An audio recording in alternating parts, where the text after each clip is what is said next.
ए बाळा, किती दिवस अजून असंच बसून राहणार? किती दिवस तुझा जीव दुःखात दाबून ठेवणार? तू पडला आहेस ठीक आहे, पण इथेच अडकून राहणार का? मी सांगतो, तुझ्यात आग आहे. जग तुला थांबवू शकत नाही, फक्त तू स्वतःला थांबवला आहेस. उठ, कारण तू उठला नाहीस तर कुणीच येऊन तुला वाचवणार नाही. तुझं स्वप्न तुझी वाट बघतंय, तुझं भविष्य तुला हाक मारतंय, आणि तुझी हार ती फक्त तुझ्या मनाची गोष्ट आहे. जे तुला कमी समजतात, जे तुला खचताना बघायला आवडतं, त्यांना चुकीचं सिद्ध करायची वेळ आली.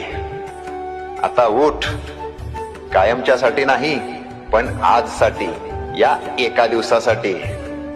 कारण लक्षात ठेव, ज्याने एकदा पुन्हा उठायची हिम्मत केली